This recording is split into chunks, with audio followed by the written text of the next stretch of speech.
folks. This is Kimberly Jesika reporting live today from Hollywood, California. I'm pretty excited because we have a special guest on the line with us. Let me tell you a little bit about this guest, and I'm positive that if you watch BET, you know who I'm talking about. He is, first of all, I wanted to say also, I want you to think of people along the lines of like Johnny Mathis, how he looked in his young days, Philip Michael Thomas, how he looked in his young days, that type of vibe going on, and his most recent endeavor is in the television, broadcast, and entertainment sector in the launch of the hip-hop reality television competition, One Shot. It debuted on BET back in August of 2016. Mike Smith, who's the owner, executive producer, he stars as the main judge, along with owning the label SMH Entertainment. That will be the home of the winner of One Shot. One Shot is basically a hip-hop American Idol, and it will be hosted by it's being hosted by Mike, and it will feature plenty of celebrity judge appearances, including DJ Khaled. I'm hoping I'm saying his name right, because Lord knows I hate butchering his name. Yeah. Khaled, yes. T.I., RZA, Raza, Tech Nine, DJ Drama, and Twista. I mean, seriously, with a lineup like that, how can you go wrong? Mike is the driving force behind making King Crooked's concept a reality. Mike! I want to be like Mike! That's hilarious. How are you today? I'm doing great. Thanks for having me. I really appreciate it. Oh my God, Mike, you've got it. You've got a hell of a story. I mean, you're a songwriter, you're an artist and a musician. You've got this amazing song up that kind of caught my ear, called My Kind of Beautiful. So we got to talk about that too. But you have a lot going on. You're that guy. So tell us about Mike. Because we want to be like Mike. Seriously. Well, like you said, I'm a singer-songwriter and a recording artist. I've been, working for quite a while with some major artists. I've worked with guys from Guns N' Roses to Dave Matthews Band. And, I've also written, I play 12 instruments and I write like 6 songs a day. So, are you kidding me? But, no, I'm not. So, like you said, though, when you listen to my song, You're My Kind of Beautiful, which right now, by the way, is at number 39 on the Billboard AC charts. So I saw that. I'm like, right now. dude, it's awesome, this is right? the song is like playing in my head. I swear before you got on the line, prepping with my producer and all that, and I'm singing in my head, like, You're my kind of beautiful. And I'm saying, That's okay, so cool. this song is like playing in my head, and now I'm singing it out loud. So it definitely caught on to my reptilian brain, and it's becoming automatic. That's awesome. I really appreciate that. Man. So my lane has been working with these guys, writing songs, playing the instruments, and I ended up getting a pretty good lane in hip-hop because I write so many songs and I play so many instruments, I'm really cheap to have in a studio. So, if somebody wanted, bass, guitar, piano, ukulele, a harmonicas part, a mandolin part, whatever it was that they wanted, I could just sit there and do it for them. And I'm kind of like, what they call me is like the hook master. So I'm really good at writing a hook for a song. So which is perfect for hip hop because you catch a hook and then the rest of it is the rapping, So you have the guy come in and do they spit their 16 bars and then you've got my hook going back and forth. So, wow. Long story short, I'd worked with King Crooked on a number of projects and he hit me up. My wife and I were out in L.A., and he hit us up on his idea for One Shot, which was a great idea, nobody had done a rap American Idol before. And we thought it was a really good idea. So we went to our collective friends. He brought in Sway and Tech, Sway Calloway from MTV. He ended up being the host of the show. We brought in T.I., DJ Khaled, all the names that you mentioned, and we decided let's do a show. And, it's actually, the backstory on this is actually great because we were originally just going to do something really kind of like just online and have some fun with it. And we ran one Facebook ad, and we went on Sway's morning show and announced it, and it was like, it exploded. We had like 250,000 people register on the website. And we started, and then we started filming in Charlotte, and the crowds for the auditions were huge. You know, it started like 2,000 people in Charlotte, then 4,000 in Atlanta. We had 5,000 in Chicago. And by the time we got to Miami, we were like, guys, we got to like not just do an online show. So we started kicking around to different networks, and BET was like the obvious choice, and they loved the concept, and they decided to run with it. Wow. That I could have imagined if you came to LA. Have you made it to LA yet? Yeah, I mean, I've been out. Yeah, I come to LA all the time. No, for the lineup. Oh, yeah, sorry. Yeah. Sorry. No, sorry. Oh. No, we haven't done LA yet. No, the first season was Charlotte, Atlanta, Chicago, Miami, and then the finale and the semifinals were in New York. So probably season 2 will end up hitting LA for sure. Yeah, you got to come out here to us. You know what I mean? Because absolutely. We'll probably just take over the entire city of Los Angeles alone, not to mention all the cats that'll come down from Oakland, all the guys that'll come up from Sandog alone. You'll probably end up having to do like a 5-day run just being here. Oh, you're totally right. You're absolutely right. You know, in our original iteration, everybody here wants to be the next Bone Thugs and Harmony or Tupac. Seriously. 100%. You're absolutely right. So now you've been running on BET. How has that been going for you? How does that feel? You know, with you being able to choose the next big guy in the rap game. I mean, it was extremely cool. You know, it's kind of funny because, like you said, before we got on the air, I'm the guy that's on the, like, who is this guy? You know, you've got like all of these icons in hip hop. Like Sway is an icon. I mean, he's interviewed President Obama like 10 times. You've got Rico from Wu-Tang Clan. You know, Khaled is the biggest thing on the planet right now. T.I. Oh, especially from that song last summer, yeah. Yeah, and then you got this guy Mike Smith, who dresses like a rock guy.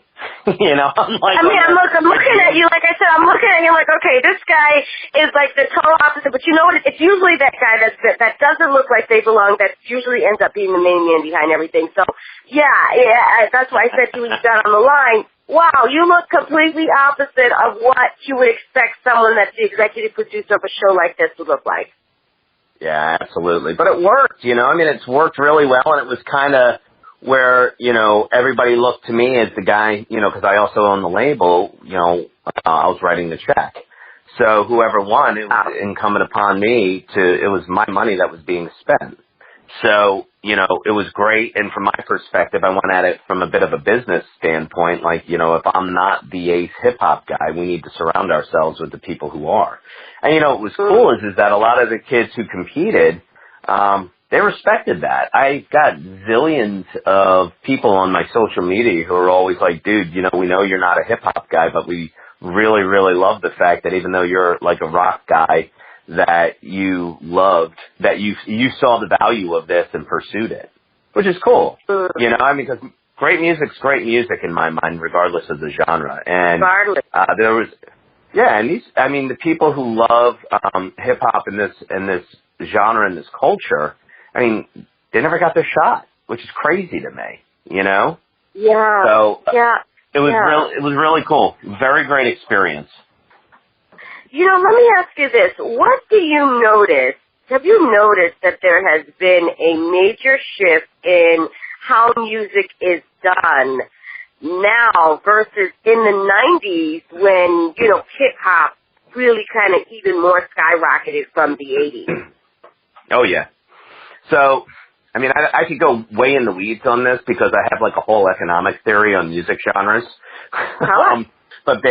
So basically the way I look at music genres is that except for pop and country, there seems to be about a 40-year life cycle of a music genre. And with that, it started with jazz. Jazz had its heyday in the 1920s. And then kind of died off in the early 70s, other than for the diehards. You look at rock. Rock started in the 50s, you know, about 30 years into jazz. And then, you know, it kind of started trailing off in the 90s. And then hip-hop started in the 80s.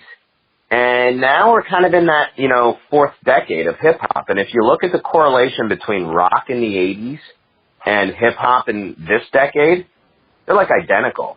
Except for the sound of the music. I mean, you had 80s rock guys wearing spandex, makeup, looking all kinds of crazy and stuff. And that's what you have now in hip-hop. Right? They line up. And now you've got all of that in hip-hop.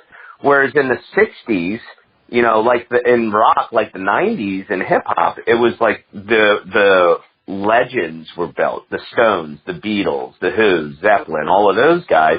The 90s, you know, you got, you know, Eminem, Snoop, you know, Tupac, Biggie. All of the monsters came out in the started in the 90s. And now they're the legends. So I think you're going to see, my gut is that EDM becomes the next genre that kind of like becomes like the more cultural movement that hip-hop may start trailing off in the next 10 years or so. Just my gut. Now, Mike, some people don't, believe it or not, some people don't know what EDM means. Can you share?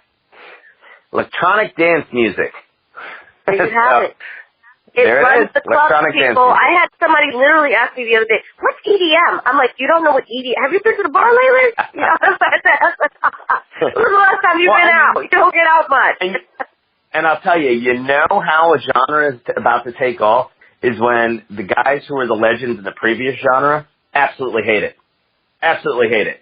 Like, I can't tell you how many rock guys hated hip-hop and then how many hip-hop guys hate EDM. Wow, that's when you know it's getting ready to be huge. Yeah, because it's a generational divide. It's a generational divide. And EDM is the perfect music for the Facebook, Instagram, Snapchat generation, you know? Yeah, they're on the move. They're a set of people that are on the move, and they want everybody to see their every move. You see what I mean? Exactly. So having EDM playing in the background is like, yo, I'm having fun. I'm jumping off of a cliff as I'm eating a burger, and I'm, you know, having fun with my girlfriend, and I'm petting my dog. Yeah, seriously, it's like they want everyone to see their every move. Now, let me ask you this, because, you know, you and I could talk forever, because this is just amazing. Tell me what was your breaking point as you were coming up in life that you knew, because this sounds like Prince, you know, with all the instruments that you play, right? When was it when you were coming up in life that you knew that this was what you wanted to be doing? When did that happen, Mike? Oh, it was when I was 4 years old. Oh my God! When I first started playing. Yeah, that's when I first started playing guitar. I started taking lessons at guitar when I was 4, and then when I was about 10 or 11, I started teaching myself how to play piano and bass and all of that. You know, the blessing for me is that God also blessed me with a good business mind too. So I've been able to, you know, do other things that are, you know, business oriented outside of the music industry as well. So I've had some successes in the IT world and stuff like that too, that I've been really fortunate on. And, you know, I actually have a book out. I mean, I have a book out. Tell us about your book. So the book is called Loving Each Day, and it came out a couple months ago, and it actually was an Amazon bestseller. And look at you. The book, it's been an amazing year. Truly blessed. And essentially, what the book kind of goes through is you know, looking at your life, deciding if you're living a life of passion or you're just living a life of quiet desperation. And are you doing what you should be doing versus what you think you should be doing? And are you kind of like constrained by all of the things that surround you, the things that you think morally speaking and ethically you're supposed to do? You know, your reputation with your friends, family, and what they all expect of you. And then it's talking about breaking those chains and getting to the root of who you really want to be. And it kind of goes through a process of that, you know, first it starts with changing your physical appearance if you're not happy with the way you physically look. And then after you break that, once you break through that, you actually release a lot of the fears that you've been blocking. And then you can start figuring out from there mentally where it is you want to go and what'll feed your soul. So that's kind of what the book is about. It goes through my journey through trial and error on finding my way to doing what I want, to live in the life I truly want to live. Are you a teacher? I'm not. No, not at all. You are. It sounds like you sound like you should be running your own professor program or something. Oh, gee. I don't know, Seriously? man. Well, you know, I mean, I would tell you probably some people would beg to differ because I talk about things like that, but then I also, you know, when it comes to like music and everything, that's very hard for me to teach. I have a very difficult time teaching somebody what I do music like. I don't know what it is. I do it and I don't know how I do it.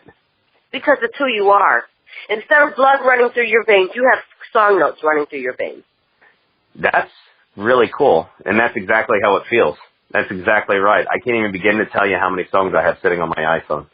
And that's also, not to get woo-wooish, that's also otherworldly, that's also very spiritual. For you to have that capacity, that's spiritual as well.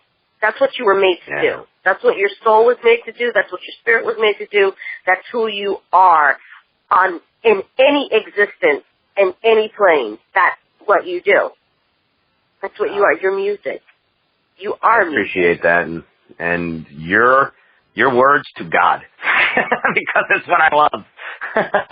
Wow. Yeah, I'm just listening to you, and it's like, you know, my spiritual hat my ears kind of perked, and I was like, this runs through his veins. When you said 4 years old, that's when I came to the United States of America, when I was 4 years old, when I left my country. Oh, where did you come from?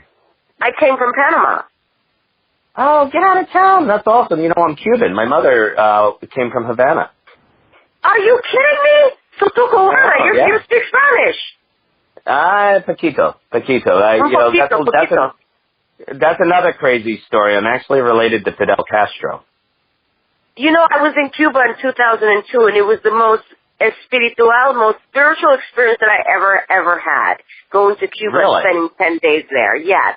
And I saw Fidel. I saw him in 2002. Really? I saw Fidel. Yeah. You know, I went in April of 2002. I remember going in 2008 because right after I came back, Left Eye had passed away from TLC. Oh, and when I was there, usually Fidel goes to the town center to talk to the people in the country. He gives his speech in his annual address, and he talks to the people. And it could be like 90 degrees out there, and the people will stand there for 2 to 3 hours to listen to Fidel talk. And it was just amazing. And I went to the Valle de Viñales, which is, you know, it's a valley, and it used to be under the ocean.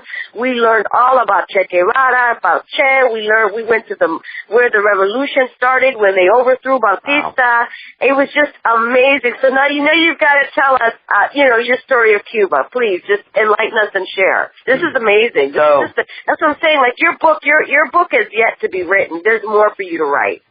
Well, I hope so. Thank you for that. My grandmother and Fidel actually grew up. They're first cousins, so they grew up together, the same exact age. So they used to play together, hang out, when they were little. And when my grandmother ended up marrying an American, after my mother was born and my uncle were born, she ended up leaving Cuba before he took over. She came back to visit when my mother was 9. And Fidel detained her and my mother. And my mom has this just absolute visceral recollection of being detained and Fidel and my grandmother yelling at each other back and forth. And I don't know what she said to him, but whatever it was, he ended up letting her and my mother go. And they were able to come back to America. And then, you cut to a number of decades later, he ended up kicking out some more of our family from Cuba, and they lived with me, my parents and I, when I was a kid. So we had 6 refugees who were our family members living with us for an extended period in New Jersey. And that was kind of crazy, because the same thing, it was amazing to me because these were brilliant people who were penniless, I mean, that in essence, when Fidel took over in Cuba, he kind of turned everything upside down, and he had a purposeful intent to kind of drain the country of a lot of the intellectuals because it would be easier for him to govern, without the people that he felt, obviously, especially the people who he felt were politically opposed to him. So, but Fidel, whether you agree with his politics or not, whether you think he's a brutal dictator or, a spokesperson for for the working people of the planet, you've got to at a very minimum respect the fact that the man outlasted like 8 presidents. He outlived every U.S. president except for Clinton, Barack, except for Clinton and Barack and Bush. He outlived the Kennedy, every last Kennedy. Yep. Oh, and Carter's still there, yeah. He outlived Nixon. He outlived Ford. He outlived the guy Lyndon B. Johnson. He outlived all those guys that put that Cuban, that embargo on Cuba. He outlived every last one. He just left in a couple of months ago. He just left. Yeah, and if you think about it, you look, what's funny is that Fidel and Che Guevara if you're looking at like revolutionaries, Che Guevara is probably John Lennon to Fidel being Paul McCartney. In the sense that like Che Guevara, he was like the true believer of the cause and Fidel was pragmatic. Che's son died recently. Did you know that? His Che Guevara. Oh, I didn't know that. Yeah, he died in Mexico. He died in Mexico. He was sick. And he passed away. He died. Yeah, his son. I think his son because I know Hidita, his first wife, died, and then the child that they had, if I'm not mistaken, he died. Che Guevara Jr. Ernesto Jr. is gone. He passed away, and he was young. I think he was born like either 1978. No, I'm sorry. He was born in the 60s because all his kids have to have been born before he died. Sure. In the 60s. I think he died. But his oldest son, if I'm not mistaken, one of Che's children just died, literally. Wow. Yeah, one of let me ask you this, Mike. What do you feel? Do you feel that Fidel had anything with Che's capture in Bolivia? Do you feel that he set him up, or do you believe it was just poor planning plus Che being sick and just running out of options, running out of food, running out of money, and people and his soldiers dying? Here's my gut. My gut is that Fidel didn't set him up or didn't do anything, but he stopped protecting them. Right. So that's what I got. I think it was more like, Pontius Pilate. He didn't cause it, he didn't prevent it. Because at the end of the day, yeah, I mean, Che it's a very hard pivot to go from revolutionary to governor. And Che couldn't do it. He was always in that revolutionary mode. He couldn't just sit still. Always. So he couldn't sit still. He couldn't get out of it. No, he couldn't get out of that. Fidel was playing world politics, man. I mean, at first he didn't want to be anti-U.S. because the U.S. he was trying to. But then when he felt like the U.S. was going against him, he aligned with Soviets. And then when the Soviet Union fell, yeah. And then when they fell, it was a couple of hard years for them. But then they aligned with Hugo Chavez, and he was able to support his country then. He just kind of did what he had to do pragmatically to keep it afloat. Right. I mean, at one point, you couldn't even send a letter to Cuba. I had to send it to Jamaica or Spain to get it to go to Cuba, because when I went to Cuba, a lot of the people that drove the buses and all that, they had bachelor's degrees and were doctors and stuff. They were doctors. They were educated. They weren't, when I was in Cuba, there wasn't like the guys didn't have like el comandante. They didn't have guns. They had like dogs that were like collie dogs, and a lot of the cars were from the 50s, and they were still driving on diesel fuel, because I remember getting sick because I smelled the diesel fuel was so powerful in the tour truck that I was in, and it was just like it's just like it was really sad. Hugo Chavez died. That was his friend. And, but it's just interesting when I look back at Che Guevara. I mean, he was the John Lennon of the revolution, and, and it's crazy because Fidel went back to Bolivia in 1997 and finally got Che's bones 30 years after Che died in 1967. Yeah, that's crazy. Like a father going to children. Did you leave after Noriega, before, during? Oh, I left in 1975. I left. Oh God, I just revealed my age. But I left after. I left before there was ever a thing called Noriega. I was out of there. I was gone. You know, and then a part of my family is from Colombia. My mother's father is from Colombia, La Isla San Andres, Providencia. So my mother, we have a huge family in Colombia. And then, of course, you know, my family lived in Colón and the Ciudad de Panama. So I was born in the city. Spanish is my first language. When we look at us, they call us Afro-Latina, like Celia Cruz, you know. So you would never think that, you know, we're Hispanic because we don't look it. But when you hear us speak and you come to our house and eat our food, you know what's up. It's like, okay. That's awesome. Wow, this is amazing. Wow, you have the most interesting, enriching life. You have stories. You should be doing I shouldn't tell you what you should be doing. We're going to wait for your documentary because you are, you know, extremely talented. You have many gifts. You're a singer, songwriter, executive producer, an author, a musician. You play multiple instruments. You've traveled the world. Is there anything that's coming up for you that you want the world to know about that we can share on the show today? Yes. So I will tell you this one. So outside of my single, please go check me out, Mike Smith, Spotify, iTunes, my song, You're My Kind of Beautiful. I have a song with an artist that is on a label that I own with RZA from Wu-Tang Clan called Razor Sharp. So the song is called Alibi, and she's singing on it. It's a song I wrote, and then I'm performing on it with her, but she's singing on it, and we are actually going to be releasing that probably in the next 60 days or so. And I feel like it's going to, I have a hunch it's going to be really, really big. Like, I'm playing Carlos Santana to her Michelle Branch, let's put it that way. And her name's Chanel Sosa. And wow. The song's got a really cool vibe. She's an incredibly gifted artist. She's a young girl. She's from New York. She's got a lot of heart. You know, somebody that RZA discovered. And, you know, RZA is one of the greatest producers of all time. So if RZA discovered her, you know, she's amazing. But yeah, so we're going to be putting that song out in about 60 days, and we're going to be pushing that real hard. Wow, that's amazing. Congratulations on that upcoming song, too. We're going to look forward to hearing it and having you back on the show. How can we get in touch with you and follow you? Because, you know, we want to keep in touch with you as well. So check me out at Mike Smith Inc. on Twitter and Instagram. So Mike Smith Inc., I-N-C. And then on Facebook, it's Mike Smith Producer. Or you can go to my website at mikesmith.net. It's got all the links there, too.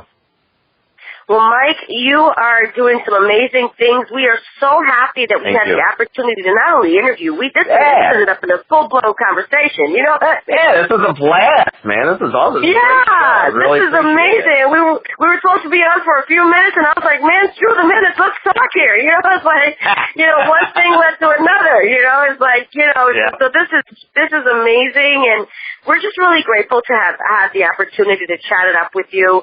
We have a lot in common. And, you know, I'm just looking forward to, you know, hearing more about you, learning more about you, and staying in touch with you because, you know, you're onto some amazing things. You're definitely, on some aspects you've been hiding, and it's time for you to, like Dana Ross said, coming out. I want the world to know I'm coming out. And I mean, it's time to you've already been out, but it's time for, you know, people to really see you and pay attention to what's happening. He's on the Billboard charts currently with his song, You're My Kind of Beautiful. Amazing song. It's still playing in my head. So that's not easy because it's like, you know, I'm a music junkie. And so for me to, you know, have this song playing in my head, it definitely got to me. We just followed you on Instagram also. Oh, great. Thank you very much. I appreciate that. Yeah, I just followed you on Instagram. So, Mike, it was wonderful interviewing you. Thank you so much. I will be in touch with you as well.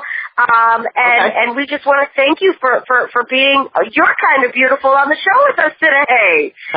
Well, thank you very much. I really appreciate it. This was a great time. Thanks for having me. Take care. The pleasure's all mine. Thanks, Mike. Take care. Kimberly Jesika signing off today. We just interviewed the amazing Mike Smith. Guys, you got to go check him out.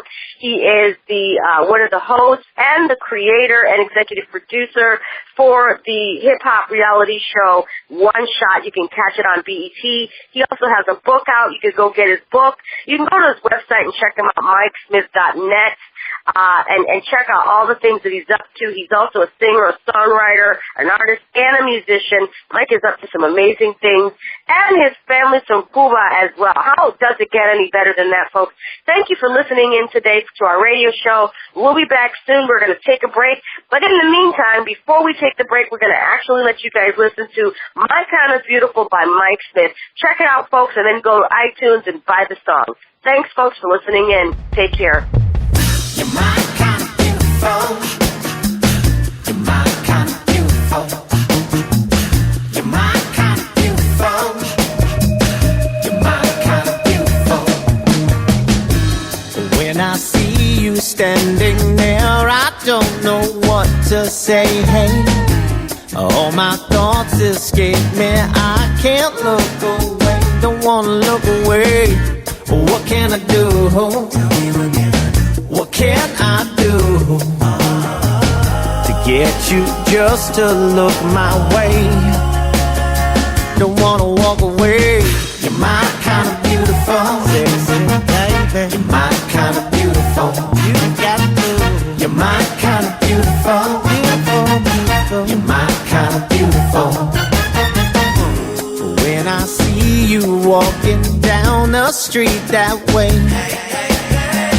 I want to make my move before you turn away. Oh, please don't turn away. What can I say? What can I say to get you just to look my way? Oh, please don't turn away. You're my kind of beautiful. Yes, you are. You're my kind of beautiful. Such a star. You're my kind of beautiful. You're my kind of beautiful. A Hollywood smile with a New York style. Those seductive eyes, they got me hypnotized. Don't walk away. Don't walk away. I don't know if I will see you again. Oh, please don't walk away. You're my kind of beautiful. You're my kind of beautiful. I've got to make you mine today. Won't let you get away. You're my kind of beautiful. You're my kind of beautiful. You're my kind of beautiful. You're my kind of beautiful. You're my kind of beautiful. You're my kind of beautiful. You're my kind of beautiful. You're my kind of beautiful. You're my kind of beautiful. You're my kind of